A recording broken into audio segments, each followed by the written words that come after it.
Welcome to the New York Now podcast, a modern wholesale market for retailers and specialty buyers seeking diversity and discovery. Gathering twice a year in America's design capital, New York City, it's where buyers and designers unearth a refreshed and dedicated collection of eclectic lifestyle products. I'm Trish Borelli, Senior Attending Marketing Manager at New York Now. I'm so pleased to introduce you to JP Paca.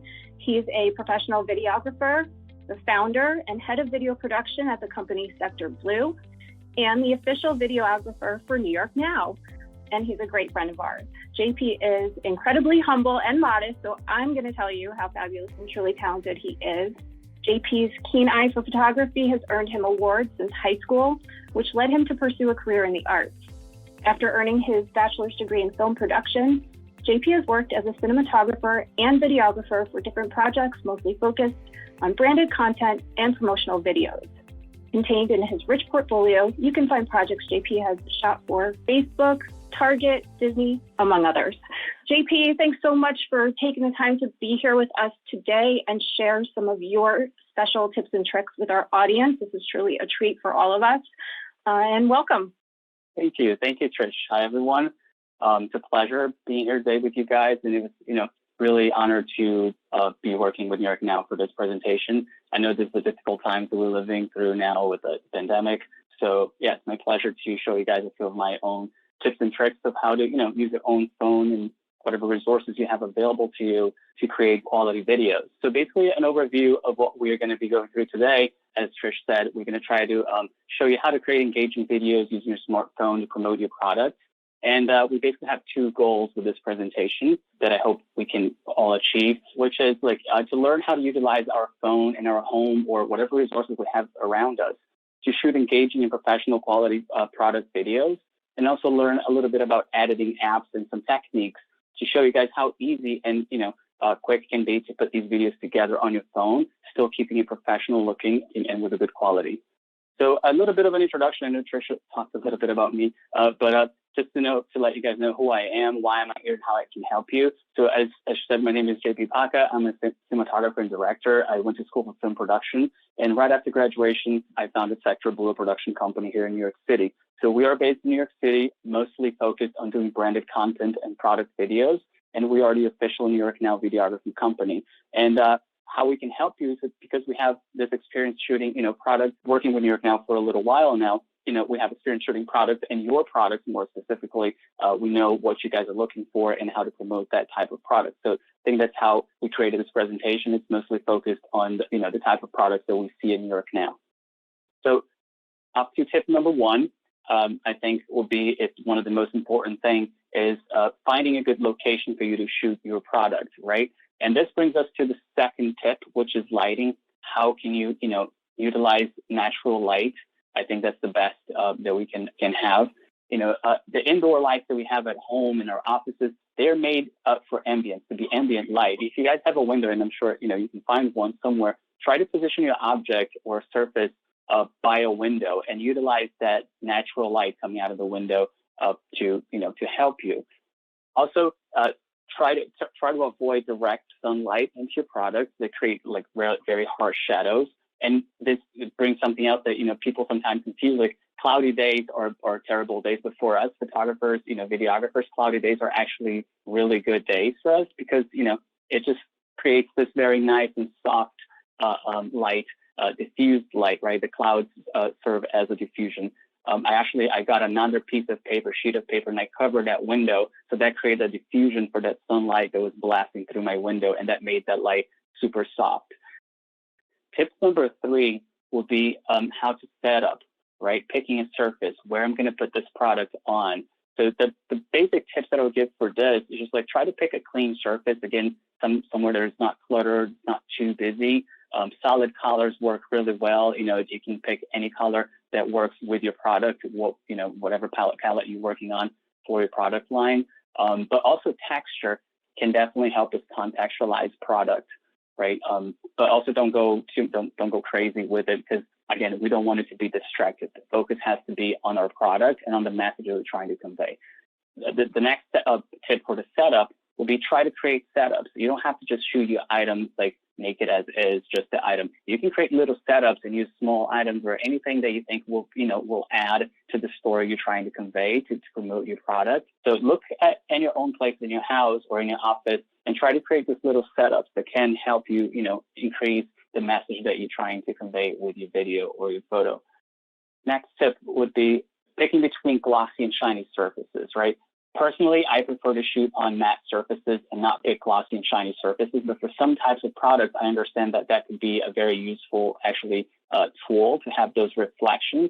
The thing is, we're shooting with our phones. We don't have a lot of resources, and sometimes these shiny surfaces can be very reflective, and even our fingerprints can be shown in those surfaces. So you just got to be mindful of those things when you're shooting on glossy and shiny surfaces.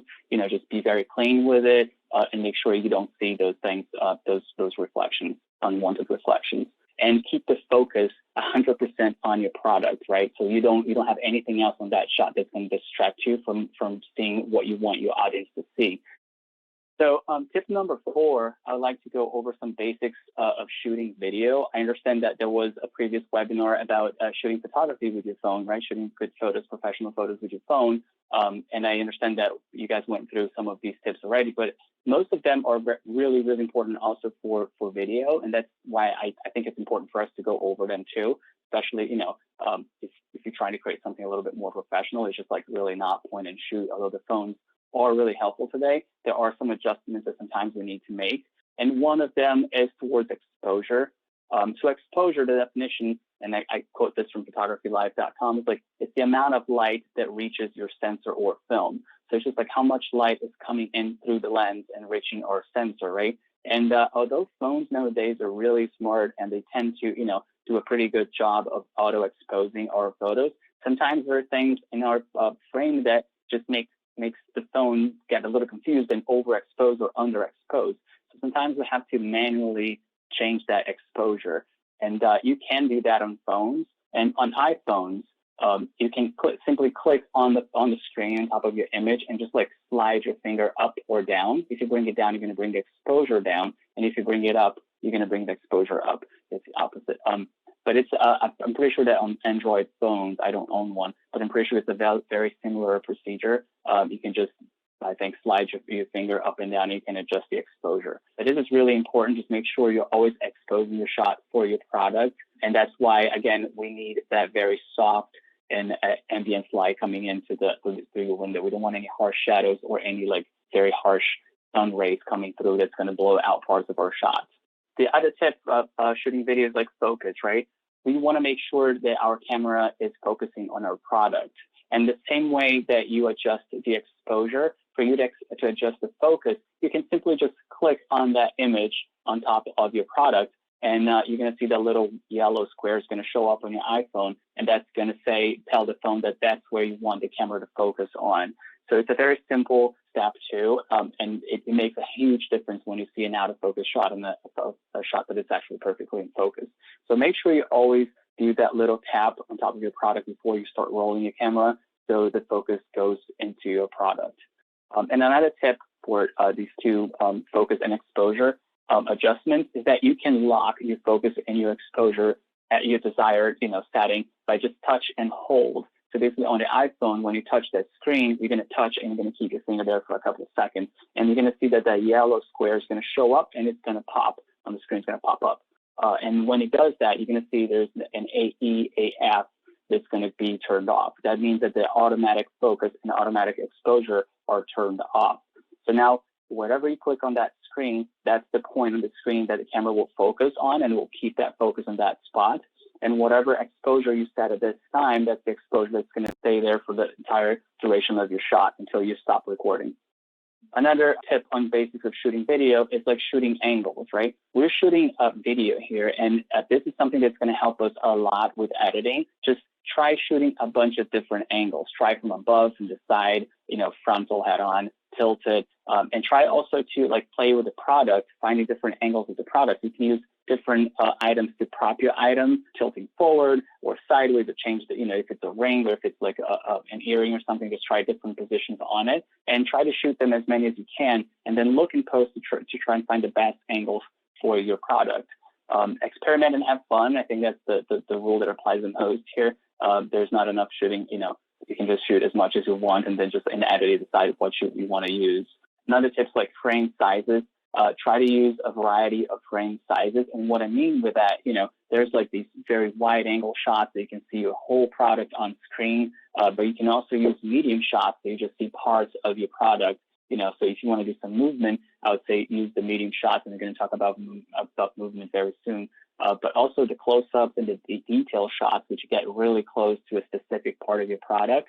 Try to shoot, whenever you're shooting your product videos, like a variety of these frame sizes, right? Try to shoot like a lot of the wide shots from different angles, medium shots from different angles and different parts of your product, as well as the close-ups.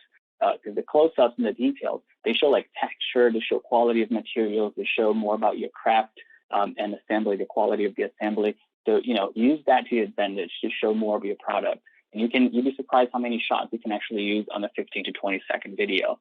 So keep that in mind. And when you're shooting, try to shoot as much as you can. And the other one, that's the big question that we get all the time, but should I shoot my product video as a vertical video or horizontal? The good news is that both vertical and horizontal videos nowadays are accepted by all social media platforms. I know back in the day, it was kind of frustrating that you shot a horizontal video and you try to put it on Instagram, for example, and Instagram would automatically crop that video. Okay, now that's not a problem anymore. Instagram accepts the horizontal video, so you can use that also to advantage. And now another very important tip that we see this a lot happening is like try to keep it constant as well. So if you start shooting a product video and you start with your first shot or, a few shots and you realize that you shot all of them horizontal, don't change it in the middle to a vertical, because that's going to make you forcefully have to crop that video in editing or create those annoying black bars around of the video to make it fit. So keep it constant. That's going to make your video look professional. So if you start shooting a vertical video, shoot everything vertical for that specific video. If you start shooting horizontal, go stick to the horizontal until the end. And now tip number 5, which this is what differs most from photography, because this applies, I guess, mostly for video, right? Let's add movement to our videos. This creates a lot of dynamics. It gives a lot of dynamics to our videos. It reveals different perspectives and details of our product, and you can use this to advantage. This is what's going to keep your customer engaged, right? And you can use that movement, create some curiosity. So you can start with a different side of the product that you don't see often, and then you just like rotate it around and you reveal something important about your product. So just use that movement to your advantage, right?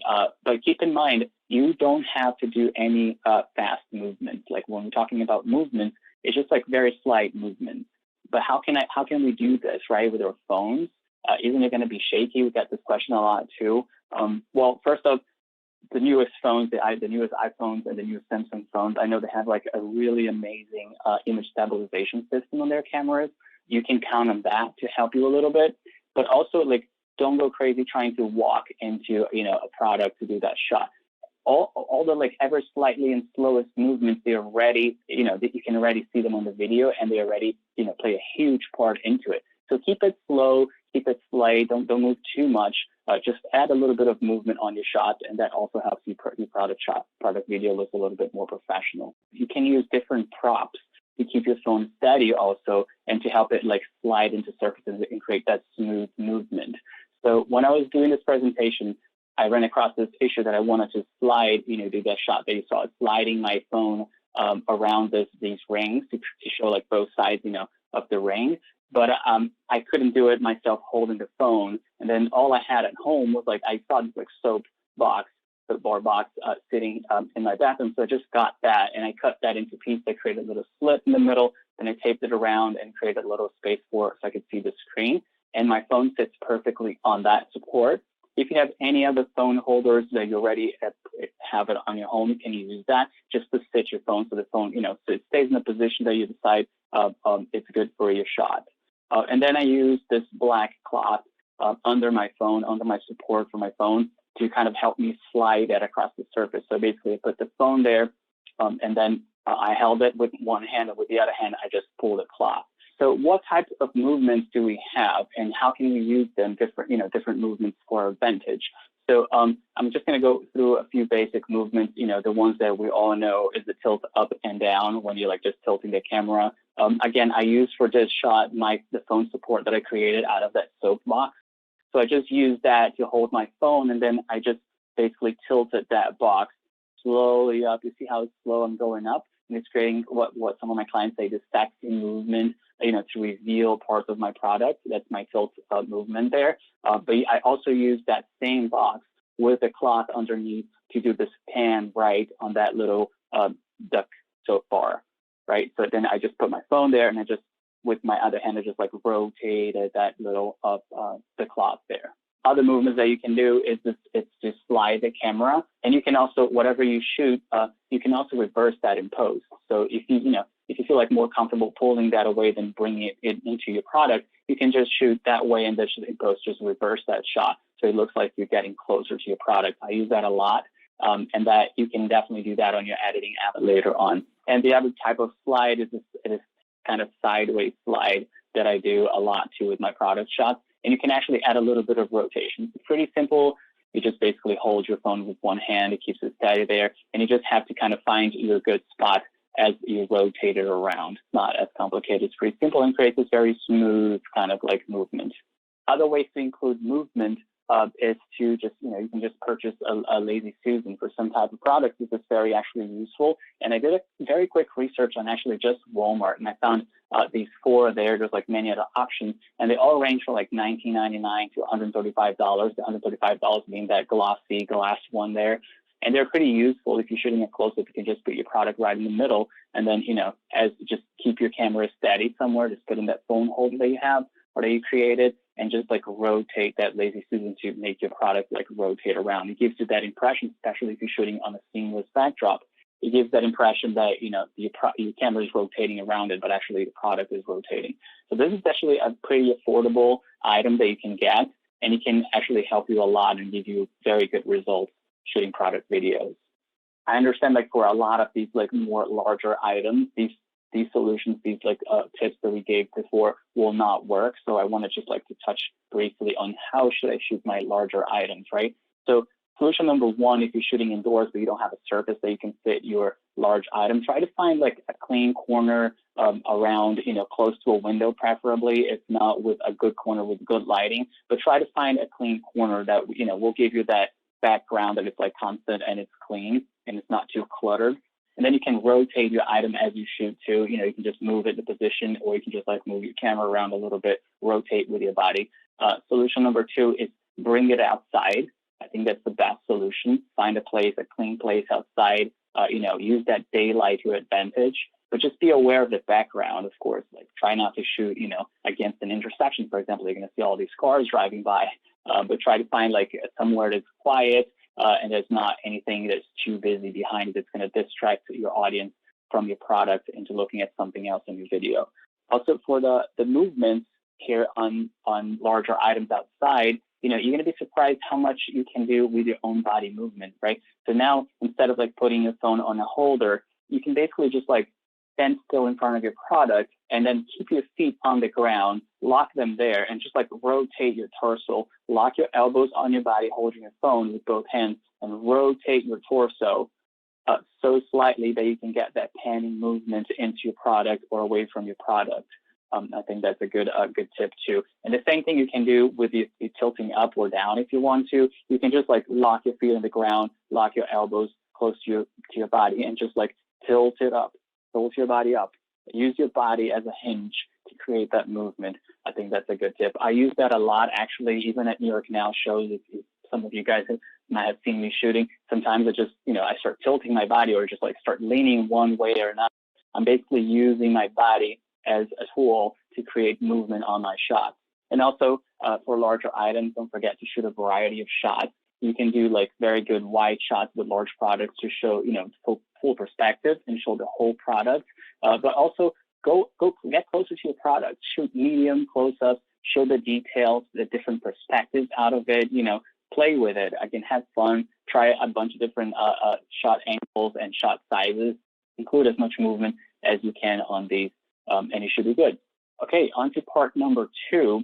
We selected here a couple different editing apps that work on both iOS and Android. Option number 1 is a software called InShot. InShot is a great and a very easy to use application.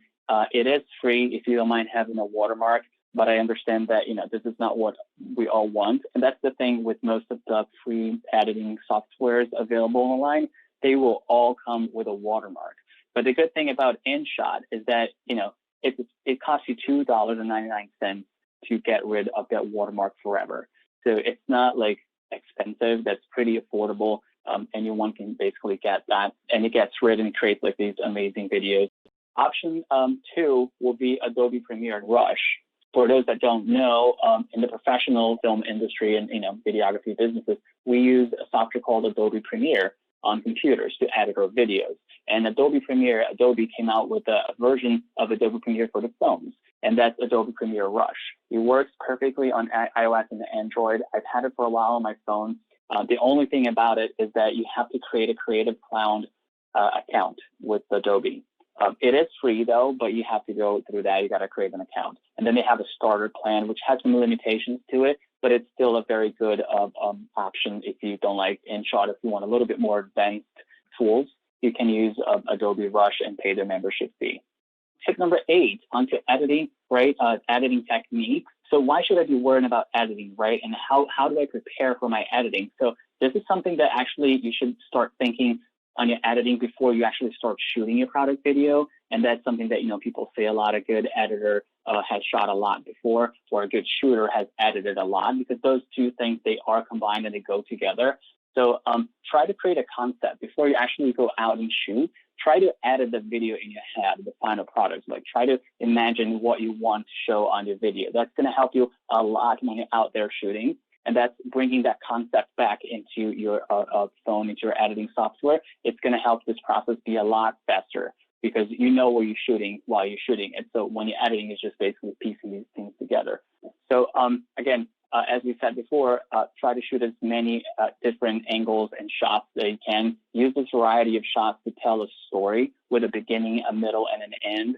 So, what we say in film school, we always should start a scene out of a movie, and you can see that in many movies. There's always establishing shot.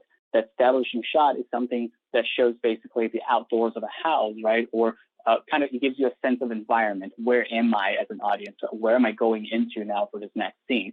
So use that same concept for your video, for your product video. Try to create establishing shot. Where is it that I'm going to see now? So good thing to start is maybe a wide angle shot of your product, or a pan into your product that you see the full product, stuff like that you can actually give your audience like right away what is it that they're looking at. And then you can go into the middle, you can go back into showing, details and everything. Just try to create that storyline. And then at the end, you just go back to a wide shot if you want to, or a shot that you prepared, that you left some space to add a logo to it, and all that. So trimming, what is trimming, right, that we talk about in editing? Trimming is basically when we go through all the clips that we shot to try to find the best parts of each clip. And why is it important? Because, sometimes we press record and then we do a little shake before we actually start that movement, before the movement is perfect. So the trimming is that part of the editing that you're going to go through the video, each individual video clip, and you're going to cut the ins and outs that don't work that well, or you're just going to leave there that piece that is important, that works for your video. Try to keep these shots short, not too long. We editing for social media nowadays, and attention span is really low. So these videos, especially if there's no voiceover, if there's no human interaction or anything, these videos should be short, right? You can show a nice product video in 15 to 30 seconds. It's more than enough. And you can add some text to it, some words to it to help convey a message. But yeah, try to keep these shots short on your editing. Don't go too crazy. You can use tools like speed up a shot to help you with that, move around and keep the shots short. Also, another good editing tip is avoid using and putting together two shots that are too similar to each other. Basically, what I mean with that is that when you do that, you create this little jump cut that we call a sensation. It's just like a Jerry sensation that, how does this item just jump from this side of the screen to that side of the screen? Because the shots are too similar. But, if these two shots are important to you and you actually really want to use this, try to actually in the middle, in between those two shots, add a closer shot, a medium shot, or even a close-up shot of something of the product, because then when you cut back to that other shot, the wide shot that you had, that's going to help you, it helps the audience not notice that jump cut, that jumpiness of that item around the screen. Use to advantage elements on your video, and you can do this with the editing apps that we're suggesting here. So both InShot and Premiere Rush, they do have a music library, which is free for use. The music library for InShot, you can use as much as you want, as long as you credit the artist. So I'm going to talk about this in a little bit too. And use text as well on your video. You can add, for of course, the name of the product, any important information, but try to keep it short. Don't write a paragraph about it. And also the last thing, you can, just like if you're doing photos on Instagram or, anywhere, you can use the color correction to your advantage, right? Sometimes the phones don't auto balance the light correctly, and it's a little bit too warm, a little bit too yellow, or a little bit too blue and cold. So you can fix that on these apps as well. And it's a pretty good thing to, keep it constant and keep it good looking, a video good looking. So tip number 9, moving on here, content ideas. So how can I already create this product, this cool product videos, right? How can I actually make it more interesting to my audience, create more engagement with my audience? And a good idea, a good topic and tip to give to you guys is just like try to add some sort of human interaction with your product. I'm not saying to add someone talking about it, but I'm saying like, you're still shooting a product video focused on your product, but if you add a little hand into, going towards the product or something like that, just add some sort of human touch. It shows functionality. It shows the add dynamics to your video and create some engagement with them. To kind of like, put a sense of perspective and sizing. It helps your audience to see, how big your product is, and also keeps them, engaged with the video. The last tip that I would get is like for people that want to get fancy. For example, if you want to invest in some sort of like lighting, there's some really good LED panels on Amazon. The cheapest one that I found is $69.95, and coincidentally or not, this is one that I own. One of these LED panels, it's a 1x1, 1 foot by 1 foot LED panel, and costs just $69.95. It works on the AC or a battery powered. Sky's the limit for lighting, but I don't think you need to expend that much. But if you want to spend a little bit on lighting, you can actually, shoot at any time of the day in your place at your home. Also, for those people shooting jewelry, there are some very, very affordable and good portable product studios that basically would, you could skip that process of taping up a poster board to create that seamless state. So you can basically buy that on Amazon, and they already come with lighting. Also, it creates this very nice, smooth lighting inside for the products. They vary prices depending on the size and how much light they come with, from $48.99 to $141. I think this is pretty affordable. It's a one-time investment. If you have a jewelry line or something like that, you can just use that. And also, if you want to go even fancier, you can buy some other accessories for your phone, for your camera, like a tripod with a phone holder. There's so many options out there on Amazon, pretty cheap. You can buy some sliders for your phone, something that will help you create that movement. And also, if you want to go even fancier and a little bit more expensive, spend a little bit more money, you can purchase gimbals, which is that image stabilization that will allow you to do all sorts of movements with your phone, with your camera, and they're all going to be pretty steady and, and then look amazing. So yeah, these are our 10 tips. I hope you guys enjoyed them and learned a little bit on it. I think we're going to be answering some questions now. And I actually want to address one of them that I saw earlier. I think a lot of people are asking this. What did I use to prop stick the rings up, and what should I attach to your phone to keep it level? So to keep the phone leveled, I just put my phone on that little soapbox prop that I did, the phone holder that I created with my soapbox. That's what I put my phone there, and I just used my own hands to hold that box on top of that piece of cloth that I had, and I pushed it around and I moved it around to create that movement. What I used to prop the rings up, I used two different things depending on the object. One of them is just like regular, poster mounting putty. They can buy, again, at Staples. Those, they come in different colors, right? I usually buy them white if I'm shooting in white. But also what I came across and I've been using a lot for jewelry lately is these, like, funny enough, they're earplugs. The brand is called Max, M-A-C-K-S. They're pillow soft silicone putty earplugs. You use these earplugs if you go swimming, so water doesn't come in. But you can also use these earplugs, the putty, actually to put under and prop your items. They're transparent, and that's why I like them so much. So someone here is asking, when you're adding items to highlight the product, do you recommend keeping them in the same color scheme? You can, but you can also use different colors that will actually add to it. Some colors go well with other colors. We're all aware of this. Use color combinations that make sense. Maybe, you can go with any color combination that makes sense to your brand as well. If your brand uses different colors, you can, use those colors to kind of remind people of your brand, right? So you don't have to stick to the same color combination of your product. You don't have to keep that constant, but, just play around with it. Just don't go too crazy. That's going to be distracting. Again, I think that's the main thing. Try to keep it consistent and, clean, that your focus is on your product, nothing else. It's like dragging attention away from it. Makes sense. And I'll add to that a little bit as well. I noticed you use plants, greenery in one of your shots. And that's something to think about as well. Think about, we've had a few webinars on color and trending and what's trending for 2021. Think about what you'll be seeing a lot of and that people will relate to as modern, and think about how you can supplement that as well. Like greenery and plants are in now, and that will continue. So that's right on point. Another question that we have, I have to photograph t-shirts and hoodies with an iPhone. I have two major issues. One, the pretty pastel pink always looks white in the pictures. And two, the product is so big that I have to get on a ladder. I know you talked a little bit about larger items, but they cannot fit it in a flat lay. So if you have any other tips, but I do think you covered that a little bit. Exactly. So this is something that you can definitely work on in editing. So basically what your phone does, it will always try to white balance, right? That's how we call it. Just like get a sense of what the light in that environment is, and balance the color that it's shooting that video on to that ambient light. Sometimes you will look to that it's like the color is too faded, it's almost white, as I think this person said, right? You can fix those things in your editing. So basically, after you shoot a video on your iPhone, you can actually select the video, click the edit button on the phone, and then you have an option there to kind of like color correct the video clips.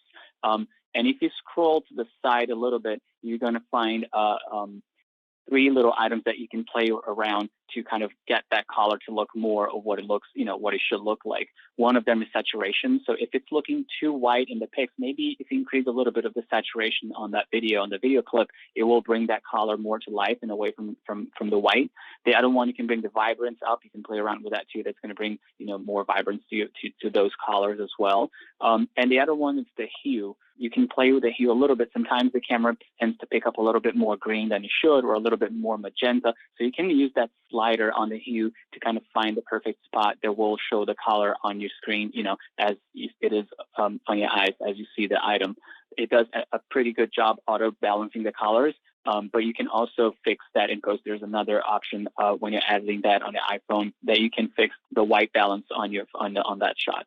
You can make it, look cooler, more towards the blue. It can make it look warmer, more towards the orange and yellow.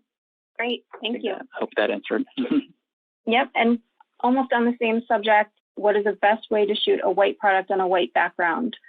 Basically, what you have to create is what we call light contrast, right? Or color contrast. The problem is that, the phones don't have that great of a sensor to differentiate, the difference in light that it's hitting your product and your background. So you might want to, you might have to add, you can have the capability, add more light onto your background to make it look brighter than your product. So you can just place, something on top or on the side that will shine a light on your background, but not on your product. Try to keep that away from your product. And you just need to create some sort of separation there. One has to be brighter or darker than the other.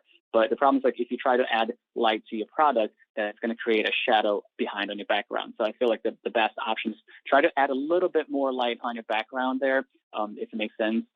Or I think the other option is just shoot it in black, if you can, and that will give you actually a better sense of your product. You're going to see more of your product rather than confusing it with a background. Great. So in regards to the InShot app, do you happen to know if you can import fonts or add your logos to the app? I'm not sure if you can import fonts. I don't think you can. But adding your logos, you definitely can. You can add images just like you import video clips into the app. You can import any sorts of image files as well. So you just export, I guess, your image file, AirDrop if you're using a Mac, or somehow email yourself to your phone and save it on your gallery, and you can just import it into InShot. Yeah, you can definitely do that well too. Great. In terms of sound, what microphone would you recommend? This person is saying sound from the iPhone is not the best. Do you recommend a lavalier or a directional mic that is mounted on the gimbal?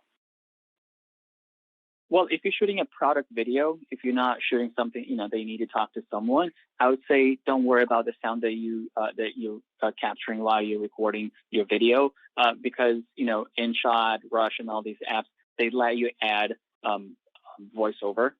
They add you a different track of audio, so you can basically just whenever you sit down in front of the computer and you have a better microphone or better situation with sound, you can just record the voiceover, the audio that you want to go over that product video, and overlay that in the editing process.